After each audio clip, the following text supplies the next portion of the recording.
گزشتہ 1.5 سال سے اپوزیشن اتحاد کی یہ تحریک چل رہی ہے، سال ہو گیا تقریباً. اس دوران پی ٹی آئی ہمیشہ اسکپ کر جاتی ہے. پی ٹی آئی کے مرکزی رہنما جس طرح بالکل آج پریس کانفرنس کے بیچ میں سے سلمان اکرم راجہ اٹھ گئے اور آج اپوزیشن کی دیگر جماعتوں کے رہنما ہمیں یہاں نظر آ رہے ہیں. ایسا نہ ہو کہ تحریک آگے بڑھے اور پیچھے سے پی ٹی آئی کی مکمل قیادت ہٹ جائے. پی ٹی آئی کے بغیر بھی تحریک شروع کر سکتے ہیں آپ؟ ہم نے یہ فیصلہ کیا ہے، ہم نے اس ملک میں ظلم کے خلاف کھڑا ہو، چاہے کچھ بھی ہو. تو عوام جب انہیں پتہ چل جائے کہ بھائی یہ فلانی لوگ یا فلانی پارٹی کچھ کرنے کے لیے پھر عوام بالکل انقلابات نہیں تو بم نعوذ باللہ معجزے کرتے. ہمارے عوام کو رہبری ملنی چاہیے، اور اگر کوئی نہیں دینا چاہتا ان کی بسمتی ہوگی. تحریک انصاف ہماری پارٹی ہے، پاکستان کی بہت بڑی پاپولر پارٹی ہے. 100% مجھے یقین ہے کہ اس کے رینک اینڈ فائل میں ایسی سوچ نہیں ہے جو آپ کی خدشات ہیں.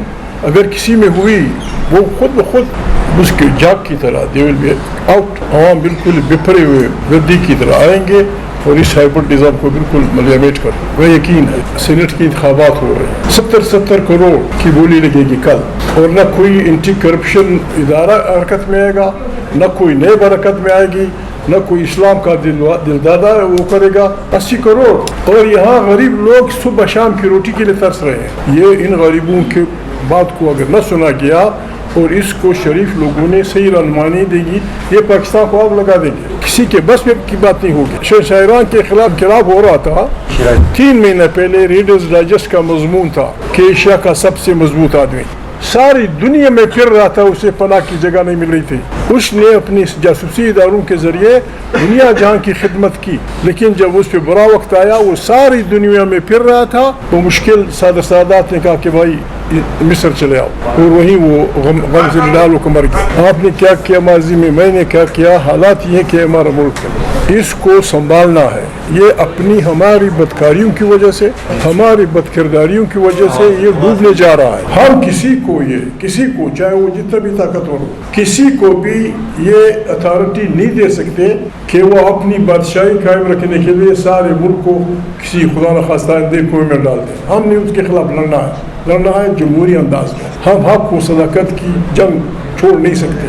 ہم نے حق و صداقت کی جنگ لڑنی ہے، اور اس میں پاکستان کے تمام ان انسانوں کی ہمیں حمایت چاہیے جو اس ملک کو ایک شریف انسانوں کا ملک بنانا چاہتے ہیں، جو اس ملک کو ایک جمہوری ملک بنانا چاہتے ہیں جس میں امن ہو، روزگار ہو، زندگی ہو.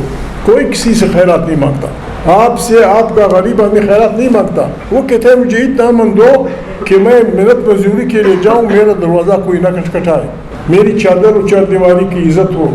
باقی آپ جانے، آپ کے روپے و کارخانے جانے، میں جاؤں اپنی غربت جانے.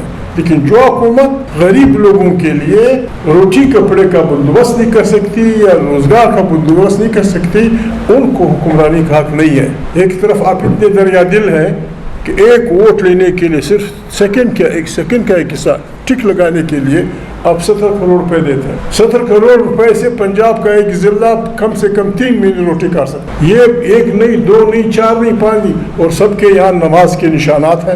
جمعے کی نماز مصلی ادھر، لوٹا ادھر، قد قامت الصلاۃ کھڑے رہتے ہیں، اور کعبہ جا کے سر منڈوا دیتے. کعبے نے بھی ان کو نہیں وہاں روکا، ورنہ انہیں کہاں ہو جانا چاہیے تھا. ہم نے اپنی بساط کے مطابق انگریزوں کے خلاف بھی کلمہ حق بلند کیا. ہم نے اپنی بساط کے مطابق اعلان کیا تبادی کے لحاظ سے چھوٹے قوموں میں شمار ہوتے ہیں، سندھی، بلوچ، پشتون. پاکستان کی تمام مرحلوں کے مخالف ہیں، تمام مرحلوں. میرا والد پہلے مرحلہ کا پہلا قیدی تھا 14 سال شکت. اس کے بعد ضیاءالحق مرحوم مغفور، اس کا میں وانٹیڈ، بری بات ہے میں اپنی بات کروں، میں اس کا وانٹیڈ آدمی تھا کہ چونکہ تم نے 7 اکتوبر کو جمہوری اس کی قیادت کی تھی اور تم اس کے وجہ بنے تھے جس میں لوگ مارے گئے تھے. ڈیٹ اور علائم محمود قواضر کو میں 6 سال مفرور رہا. میں نے یہ ہم نے کیا ہے، ہم غریبوں نے، بلوچ میں نے، پشتونوں نے، یا پنجاب کے لوگوں نے بھی. ہم نے اس پہ بھی گرا نہیں کیا کہ 144 کی دفعہ 144 کی خلاف ورزی میں آپ ریکارڈ اٹھائیں. آپ نے ہم غریبوں کو پنجاب میں بھی، سندھ میں بھی، بلوچستان میں بھی، پشتونخوا میں بھی سڑکوں کی تعداد میں مارا ہے 144 کی خلاف ورزی میں. اور آپ اتنے محفوظ اور محکم ہیں کہ آپ آئین کا مذاق اڑائیں، آئین کی دجیاں پڑھیں، آئین کو پاڑیں، آپ کو کوئی نہیں پوچھے گا، یہ نہیں چلے گا. یہ نہیں چلے. اگر کسی کی یہ سوچ ہے کہ وہ آئین سے کھلواڑ کرے گا, کوئی سے نہیں پوچھے گا, اور ہمیں صرف یہاں ڈی چوک پہ تحریک انصاف کے بچوں کو سر میں گولیاں مارے گی, کیوں؟ وہ کیا کرنے آئے تھے؟ وہ کیا کرنے آئے تھے؟ یہاں گولیاں مارنا سر میں درجنوں لوگوں کو. یہ طریقہ بابا اتنے سر پاکستانیوں کے اتنے سر ہیں کہ آپ کی گولیاں ختم ہوں گی, سر ختم نہیں ہوں گے, پھر آپ کا بالکل ذکر نہیں رہے گا. آپ نے یہاں صحیح جمہوری لوگوں کو نہ پھرنے دیا ہے, نہ زندہ رہنے دیا ہے. یہ واحد ملک ہے جو لیڈرز ایجاد کرتا ہے. لیڈرز ایجاد نہیں ہوتے. You can't invent a leader. آپ ایک جہاز ایجاد کر سکتے ہیں, ایک موٹر ایجاد کر سکتے ہیں, ایک کمپیوٹر ایجاد کر سکتے ہیں. یہ بہترین کارخانہ پاکستان کا یہ لیڈر ایجاد کرتا ہے. اس کو ایجاد کرو, اس کو بلیک میل کرو, اس کو کرپٹ کرو, اس کی فائلیں بناؤ, پھر وزیر اعظم بناؤ. یہ وزیر اعظم پاکستان چلائیں گے. عورتیں کہتی ہیں یہ اس طرح چلاؤ گے. لیٹ دا پیپل, وہ لوگوں کو کہیں کہ جس کو وہ لیڈر بنا دے ان کو اختیار دے دو. بسم اللہ. پاکستان میں ٹیلنٹ ہے, 25 کروڑ انسان ہے. جتنی بھی ہم نے لکھی ہے ہماری آبادی پنجاب کے ایک ضلع کے برابر ہے. ہم نے پاکستان کو اربوں روپے کا گیس دیا. مری کی پہاڑیوں میں تک پہنچ گیا ہے, گلگت بلتستان پہنچ گیا ہے. جس علامہ صاحب نے کہا مری بکٹی عورتیں آج بھی کھانا مانی اسے پکاتی ہیں. کون چھوڑے گا آپ کو اس طرح؟ آپ جب گیس کا یہ انجام ہمارا کریں گے, آپ کو کوئی سونا نکالنے دے گا؟ آپ کو کوئی ہیرے نکالنے دے گا؟ وہ کیا کریں گے؟ آپ سیدھی بات. ورنہ ایک غریب بلوچ پاکستان آرمی کے خلاف کھڑا ہونا یہ ناممکن ہے, لیکن آپ لوگوں کو مجبور کرتے ہیں. وہ کیا کرے؟ کہتے ہیں مجھے انسان سمجھو, مجھے تم سے خیرات نہیں چاہیے, زکوٰۃ نہیں چاہیے, نہ آپ سے, نہ امریکہ سے, نہ چین سے, نہ سعودی عرب سے.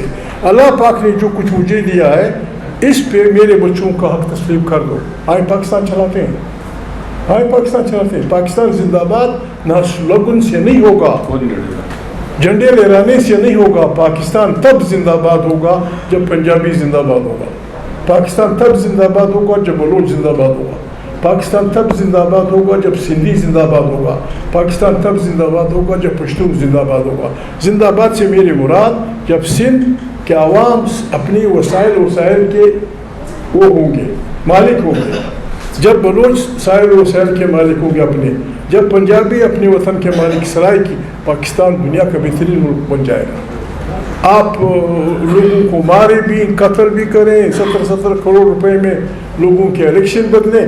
آپ محب وطن, جو اپنے آپ کو بیچتا ہے وہ محب وطن, جو جھوٹ بولے وہ محب وطن, اور جو حق کی بات کرے وہ قابل سزا, اس کو پھانسی چڑھاؤ. بسم اللہ. آپ کی یہ منطق نہیں چلے گی.